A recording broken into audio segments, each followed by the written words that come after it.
Hey folks, it's Maxie here and welcome to a new TEW2020 video. You join us today for AEW Revolution 2025. This will be our fourth Revolution, and yeah, last year's will be pretty hard to top as it was a 90 plus rating. But anyway, Becky Quinn versus Serena Deeb was the first ever match we booked at Revolution, and I just want to look at a few matches just to see how people have moved up and down the card over time. You can see that with Malachi Black beating John Moxley, then with the Dark Order defeating the Young Bucks, CM Punk aligned with Darby Allin to face MJF and Wardlow, Jericho putting over Powerhouse Hobbs, Christian putting over Ricky Starks, and then Kevin Steen against Bryan Danielson in a tables match. So I've had Kevin Steen and Sami Zayn since then, and I feel like I've not done much with them. And the main event was Kenny defeating Hangman for the World Championship. And in 2023, just Shawn Michaels versus CM Punk.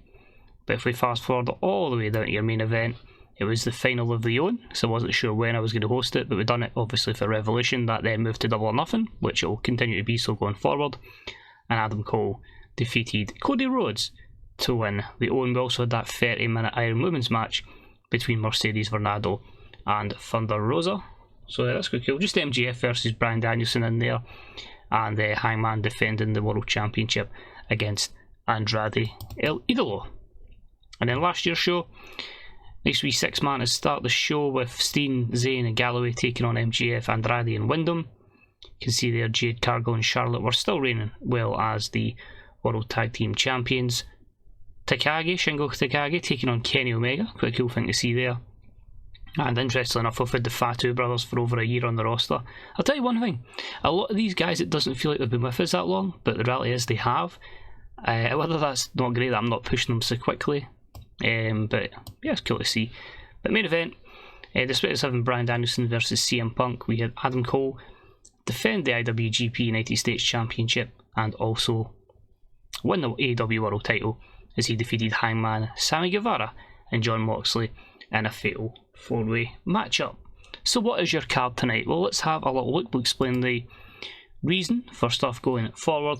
We're going to start off with the men's Face of the Revolution ladder match, the winner to receive a future World Championship match, and we are going to see competing in this one Hangman Adam Page, we're going to see Adam Cole, we're going to see John Moxley, Cody Rhodes, Malachi Black and Sammy Guevara. I feel like this could be a really good match, a good opener, and a lot of guys have kind of had a wee bit back and forths on Rampage and Dynamite, just kind of indicating that they believe they can become the world champion down the line. Next up is for the AEW Women's World Championship, and because we've obviously been leaning on the last couple of weeks the loans from Stardom and obviously New Japan when we've done the Forbidden Door, Iwatani just impressed like nothing else, and I feel like screw it, let's give her the match up with Jade Cargill. We're going to put her in as a person coming in to have an international star coming in to have a match up with the champion, so that's where we're going at it. Match number 3 is a cage match, and it is of course the ender of this feud between Kairi Hojo and Io Shirai. This feud has run for months and months and months after Io turned her back on Kairi, and I feel like this will be an absolute banger. We then move on to some 6-man tag action where the Young Bucks had a lot of issues with FTR and CM Punk. Now, it was likely to be Kenny, but Kenny's obviously involved in the main event. Hangman done a lot of stuff on Dynamite with the Bucks, but the Bucks thought, do you know what, you want in that Revolution ladder match, don't worry. We've got another friend, we've got someone we can trust that can jump in and he can help us against CM Punk and FTR, and of course that man being Kevin Steen. So they've got a long way back there, but it gives us something to do with Kevin, and that 6-man tag should be good. The heel turn of Deonna Purrazzo, aligning herself with the Shine champion Serena Deeb, and of course joining the Danielson Fight Dojo, has put them in a good position to keep getting wins and become #1 contenders for the AEW Women's Tag Team Championships. That's going to line them up tonight against the champs Takuma Iroha and Kana. Then we have for the AEW Tag Team Championships, Penta El Zero M confirming last week on Dynamite who his partner was, because they were officially able to make their presence known, and I wanted to give them a match up before they came into the pay-per-view, but it's El Hijo del Vikingo. He'll be teaming up with Penta, and they'll be challenging for Santana Ortiz's championships. Of course, Penta making the challenge back at the Free For All show in Mexico. Match number 7 is for the Face of the Revolution Women's ladder match, and it's going to feature Chris Statlander, Misa Ruga, Riho, Jamie Hayter, Bailey Rose and Red Velvet. These are all in a good position in terms of momentum, but the big feud coming into this one is of course being between Jamie Hayter and Chris Statlander, former Women's Tag Team Champions, who Jamie just threw it all away, just battered the crap out of Chris, but these two are going to go to war for a potential Women's Championship match. Wardlow has been on a tear on Dynamite, and he has called out a man from Rampage, and that man just happens to be the TNT champion. So championship gold could be on the horizon soon for Wardlow as he battles Pac in what should be an interesting clash of styles. Speaking of heel turns over the last couple of months, that's happened to Bianca and Tez Ford. They have just been on a tear as the married couple have of course aligned against another married couple, which is Becky Quinn and Tyler Black, the AEW Mixed Tag Team Champions. Can they get their big breakthrough? Tez has been very frustrated on Rampage, and these two teams collide in your 9th match of the night. We then move on to the TBS Championship on the line. Simple and effective. These two had an absolute banger of a matchup, which got an 86. I think it was in the women's pay-per-view, or Presence's Elite. Looking at that many events, it's hard to remember when they were, but these two will go at it one more time for the TBS Championship. Can Toni Storm pick up the win? And our main event this evening is for the AEW World Heavyweight Championship. The champion MJF has screwed over each of his competitors at one point this year, which is mental because we're already just in March. But he's had issues with Andrade in Mexico, with Kenny Omega, and with Darby Allin. All four will go ahead. 3 will get their opportunity to get revenge. Can one man take it? That is your show. I'm going to go and book ahead the angles to get this pay-per-view up and running. Let's get started with a beast of a ladder match. So here we are, ladies and gentlemen, we are here for Revolution, and we are straight into the action at the Gaylord Family Oklahoma Memorial Stadium. Just under 72,000 in attendance, and we have the Face of the Revolution ladder match kicking things off. An exceptional matchup saw Jon Moxley defeat Adam Cole, Hangman Adam Page, Cody Rhodes, Malachi Black and Sammy Guevara in a ladder match in 2036 when Jon Moxley retrieved him. He is the men's face of the Revolution. A lot of good performances in there. You can see the lowest was Malachi Black with 83. A couple of guys benefiting from hot new moves. Moxley's getting a little bit stale. We can obviously freshen that gimmick up a little bit, that character up a wee bit. And Sammy Guevara took a stunt bump during the matchup. But yeah, Moxley going forward for a World Championship match. Looking forward to getting him back in. Of course, we've never had a double champion, and I've never had a double world champion. Could Moxley be the first? Malachi Black has also debuted a new power spot that showcased his ability to sell well. Hopefully this has boosted his psychology. Thanks Chris Sabin. We do need, as I say, much better in the psychology department. We move on then. Jon Moxley cuts a promo and he says it doesn't matter who's going to win that 4-way matchup. They are just going to be holding that championship as a placeholder before Moxley gets his hands on them, completely dissects them, and becomes a new world champion. The first double champion in AEW history, or 2-time champion. Next up, we had the bout for the Women's World Championship. It had good wrestling and a decent reaction from the crowd, and Jade Cargill defeated Mayu Iwatani in 13:48 with the Jaded. This gave Jade her 10th defence of the AEW Women's World title, a 74 overall. What impresses me here is both of them are pretty level in terms of performance. Jade's would have been based on overness. Iwatani's not over in the States. When she gets over in the States, it's going to be incredible performances. So that's why we're going to keep bringing her in from Stardom. And yeah, I just felt like these two have a good matchup. But of course, Jade Cargill retains. We then have the cage match, and it was spectacular from these two. It had superb wrestling and good heat. And it's Kairi Hojo who finally finishes off Io Shirai in a cage match, 16:23 with a spear. Both ladies' performances in the mid to high 80s and an 86. A fantastic conclusion. Kairi the babyface with the win. Really happy with how that went. They had some good matches. They obviously had the Iron Women match as well. So really good from these two. But time to move on to new things. Next up was the 6-man tag, and it was great wrestling, good heat. Kevin Steen and the Young Bucks defeated CM Punk and FTR in 13:41 when Kevin Steen pinned Cash Wheeler with a package pile driver. Only a 79 here. despite them being continually booked strong, FTR are always kind of like high 70, low 70 performances. CM Punk's have dwindled a bit because of physical decline, so he'll probably start to maybe come down the card a little bit. But I did say I wanted to start pushing Kevin Steen and give him some victories. So a good win here gives Kev a W, which I'm delighted with. And after the matchup, they just confirmed that they're all together, they're all watching each other's backs, they can count on him. There's obviously one piece of Mount Rushmore missing, but hey, that invitation will always stand for Adam Cole if he wants it. But 85, good to see them all on the same page. Wow, I expected this to do well, did not expect this. Spectacular stuff. And about that had great wrestling and a decent reaction from the crowd. Kana and Takumi Iroha defeated Deonna Purrazzo and Serena Deeb from the Danielson Fight Dojo in 1815 when Iroha pinned Deonna with a triangle choke. It gives them their second defence of the Women's World Tag titles. It says a lot when Serena's the weak link on a 71, but 91 for Iroha, 89 for Kana, and overall just absolutely fantastic stuff. It's really going to help elevate our Women's Tag Team Championships. And yeah, that's caught me off guard. I expected it to do well, maybe like low 80s, but in 88, sensational. Then move on to the Men's Tag Team Championships, and it was about good wrestling and a decent reaction from the crowd. El Hijo del Volcano and Vikingo and Penta El Zero M defeat Proud and Powerful in 13-21 when Penta pinned Ortiz with the Fear Factor, meaning we have new AEW World Tag Team Champions. Vikingo's only getting a 67, he's not over in the States, it's like 30 over if you're lucky. So once we build him up, he'll be putting in some fantastic performances as well. Penta's getting stale, so I'll probably move him away for the Penta El Zero M character. Might change him back to Pentagon Jr., possibly move him to Penta Oscuro. As for Proud and Powerful, I'm unsure. I might split them up. Obviously, at the time of recording, there's the rumours that they are not seen eye to eye, so it's like, well, how would they fare as individuals? Would Ortiz get lost in the shuffle? Would Santana come on as a solo guy, which it seems like he wants to do?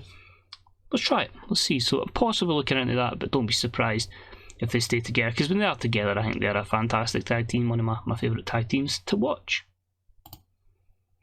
We then move on to the women's Face of the Revolution ladder match, and about that had good heat and decent wrestling. It was Chris Statlander who defeated Misa Ruga, Riho, Jamie Hayter, Billy Rose and Red Velvet in the ladder match in 13:34 when she retrieved the briefcase of the ladder, up the ladder, whatever's hanging up there, whether it's a sonic ring, who knows, we'll go with that. But Chris wins it anyway. I feel like it's a good opportunity to push her going forward. A lot of pretty similar performances, which is good to see. You know, they're all in that kind of like low 70s to high 60s, so they're not quite obviously where Iroha, Kana, etc. are, but they are obviously close, which for a lot of them is good. Some are going to start getting that ascendancy to top tier going forward, but young female demographic delighted with Chris's victory. However, the happiness soon turns to tears as Jamie Hayter brutalises Chris Statlander with a ladder after it. She is not happy, she's not forgiven her. It's just a mean, dastardly act from Jamie Hayter, and this feud is going to keep going on and on. We then have the AEW TNT Championship match, and it was about to have some great wrestling and good heat, as Wardlow defeated Pac in 9:58 with a Splash Mountain Powerbomb, meaning that Wardlow is the new TNT champion. He'll move to Rampage with that victory.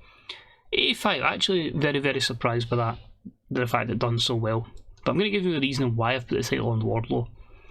I feel like I've done nothing with him, as one. I feel like moving him to Rampage will freshen him up. But I feel like I'm giving the TNT Championship to guys that should be in the main event, but just haven't had championship runs. And despite Pac being limited in overness, you can see there the in-ring performance is a 90. Pac could totally go with everybody in that main event, so he's going to go back up there. Wardlow, again, limited in overness in this as well, but a 76 is where I kind of see my mid-card championship belt roughly on, that kind of level of performer.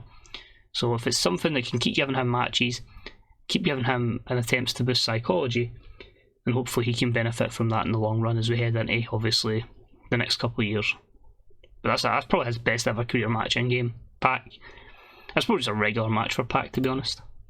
Then I have a little backstage angle, which is just basically Mercedes, Jade and Stokely So what I've done here is obviously it's the three of them are a trio, stuck with managers, both of them.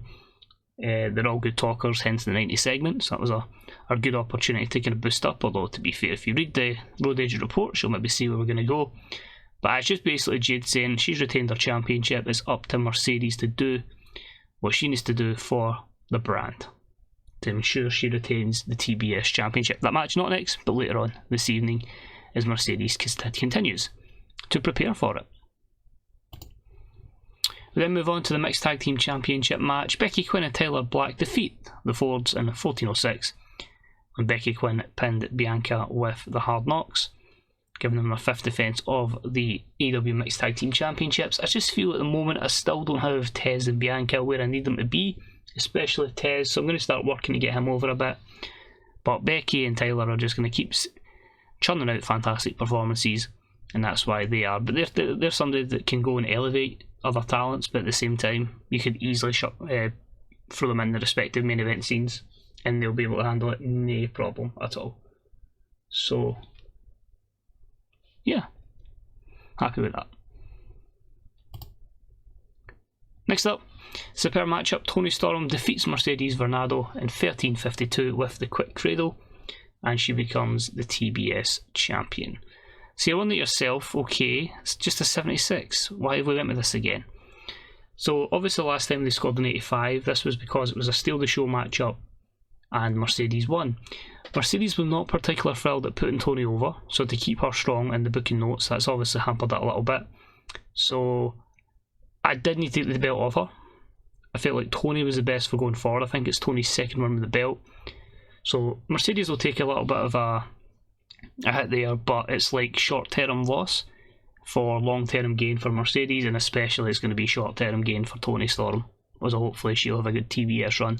But I think he's not where my booking's going in this division. But Toni's got a gimmick, it's getting stale. We'll look to change that one up. And she just did a wee celebration after the match. 76. Fans are applauding her. She gets a wee bit teary. I'm trying to think, is it main event time next? It might be. It is. Still can't crack the 100, but it is fantastic. I felt like these four together would put in something good. Kenny was always going to carry it with his psychology.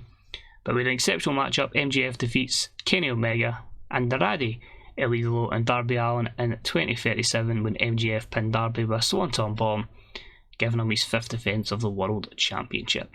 94, so that's really, really good to see. I think their score might get to about 96, 97 with the boosts. But yeah, I just feel like let's continue with the MJF title run. Each guy in this matchup had a bit of grievances with him, and it's going to be interesting who we book forward as potential challengers. Obviously Moxley could get it, but do I go with that straight away because the next event is Blood and Guts? Could we have some sort of permutation match then and then something for Double or Nothing? I've yet to see, but I need to obviously go ahead and start booking the likes of the brackets for the Owen. I like to start that in April, so then I've got like plenty of time to get the matches in. MJF picks up the victory, picks up a celebration, 78, he's obviously reeling, etc. And to end the show, jokes, we're going with Moxley. Moxley MJF going forward as they have a heated confrontation. Security gets in the way before Moxley can get his hands on MJF, but he's just trying to properly intimidate MJF before they'll go to battle down the line. Show itself, one away in 99. Oh, that's frustrating. I think if we'd have possibly got the 100 promo, which obviously my highest with promo was a 90, carried by the way by Mercedes, Jade and Hathaway. But if we got the 100, I think that would have given me my third 100 show in the game and second in the save. Just another 47 to go there, but as I say, that's purely I just want to get all the achievements in here, and I want to try and do it with a modern day mod. So I'd like to do that with that one, straight off of the bat with Moxley winning, and then ending it with that. But a lot more in terms of the light blue scoring, which indicates that was a really, really strong event, compared to most times where it's mostly like the green colour scoring, and then a little, maybe one or two of the light blue. So 99 is stellar. I think that'll go down as our second best show in history. We'll quickly jump back as our development company had a wee thing there. They're the show. It's weird, like developmental now is like probably like 20% real workers and 80% graduates from training camps, etc. So we'll see how that goes. Like, as much as I'd love to bring a lot of them up, there's still people that still need to get pushed that are still young in real life. You know, I've still feel a long way to go with like your Anna Jays, your Dante Martins, just to name a couple of people that we can look to use going forward. So if it hurries up, we'll get there and we'll take a wee look as we head into April. I wonder when WrestleMania is scheduled in this mod. I'll need to take a wee look. Maybe WrestleMania was in, I've not looked. There we go.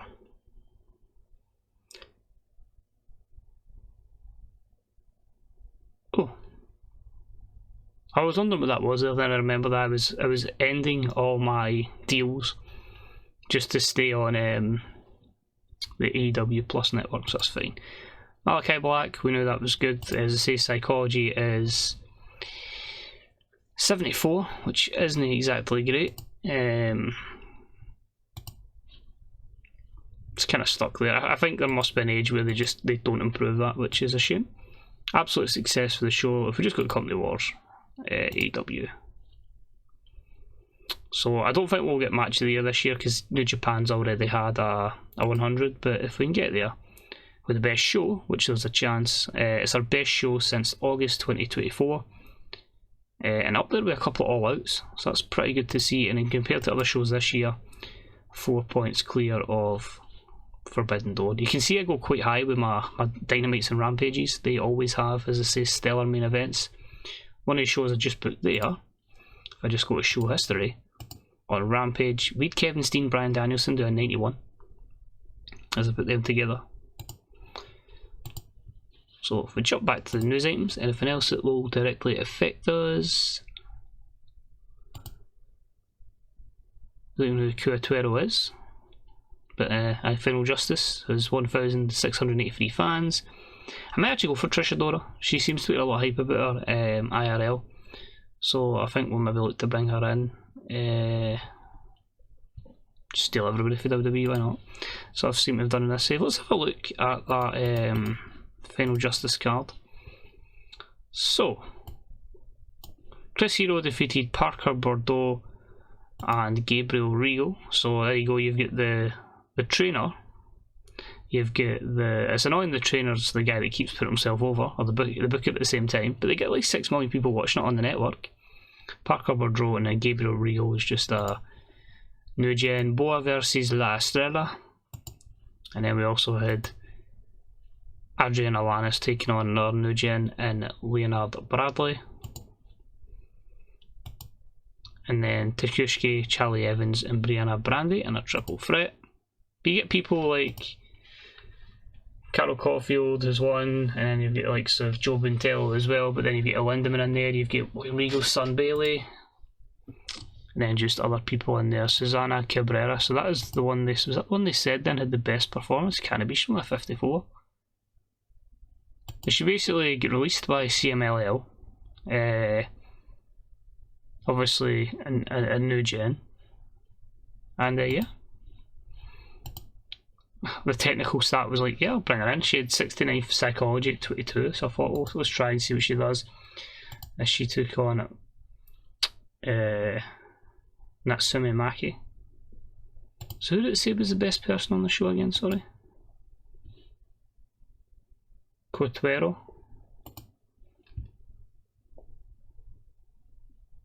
Am I blind?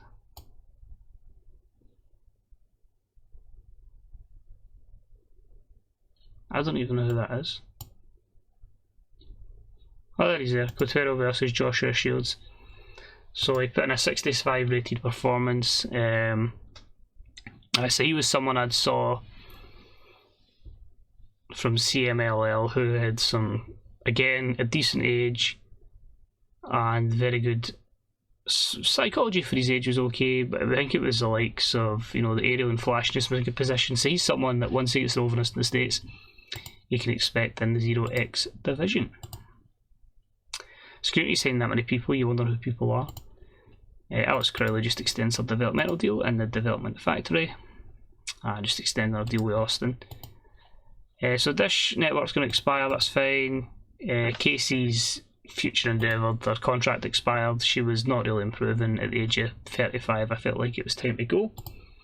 On your way, Boa wants to come to the main roster. Kevin Steen says that Takuma Iroha has a lot of charisma. I'm already at that stage, but I think she's pop cap. If she stayed at 71, she must be pop cap. But like, did I just like give her everything and pray to God that I can somehow buy Marvelous at one point, because she's going to cost them too much? Saying that, she's costing us $5,000 per show. It really depends on how over she gets in Japan. If she's 80 over in Japan and they can still afford her, well, as long as Nettie takes her on a written contract, then it's fine. She'll be here for as long as needed, and hopefully it does raise other companies around the world. That's one thing I was hoping to do.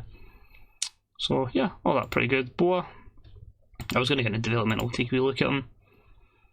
He's actually not too bad. I think age was a big thing, but yeah, I think it's not even a case of like he's really good. He's got over. Probably quicker than his skills have got over. I don't know, I'd maybe want him to develop a bit more. He could be one that's probably better for the performance centre. I've had about 14 students down there. He's also with Honor Brook, so that's his partner. I mean, I'll bring him up, but whether we have anything for him remains to be seen. He's only in a handshake deal anyway, so we'll give him the 4 months, we'll see how he does. If he's not good enough, we'll future endeavour him, we'll just let his contract run out. So when he come then, and we'll see how you do. But you can see here, there's a lot of real people. You know, there's still like Abaddon, we've got the likes of Venny or Asuka, and we also have, just look to see names, Daniel Luna, she's real. Obviously, women's wrestlers tend to be younger than the men when they're wrestling as well, so you will predominantly see a lot more women than men here. But you have seen like Griff Garrison, but everyone else is obviously like your new gens effectively. You know, we'll also have get Indy Hartwell in there. We've also got Ginny. She's probably one of the older ones at the age of 30. Madison Miles, Maddie Wrenkowski, Kenzie Page. So they've all got plenty of time to develop. Quite a few of the Japanese ladies. More so with the Japanese ladies was to get them over. Obviously their talent is undeniable, but not over particularly in the States. So that was to get, obviously the network, we do a lot of shows and they all run on our AEW Plus network, so they get eyes on them. It's just a case of whether the AI books them or not. And then just other ones like Summer Wanted Me. I felt like a lot of the skill, there was a good opportunity there, but total meniscus not great. So there's a lot in the future. Might be a while before you see any of these in the main roster. You've got Roxy kicking down there, but I still feel like a few stats I want to improve before I bring her up. She's down at Shimmer, but she's getting over in Shimmer again on the AEW Plus network. So that's us for this particular episode. We've had a lot of shows in quick succession in game, but I believe now we have 2 long runs to shows. So I got actually 4 weeks to plan ahead to Blood and Guts, another 4 weeks to Double or Nothing, and then the same again for Fighter Fest before we have a good couple of shows in that run. I might add shows in, it just depends if I can get an idea. If I don't have an idea, the plan is that. But yeah, Blood and Guts is next. Wonder who we can put in the War Games match. So thanks for watching, hope you enjoyed it. Enjoy the rest of your day, check out the Fantasy Bookers subreddit and the Grey Dog Software forums, and I'll see you next time. See you soon. Bye bye.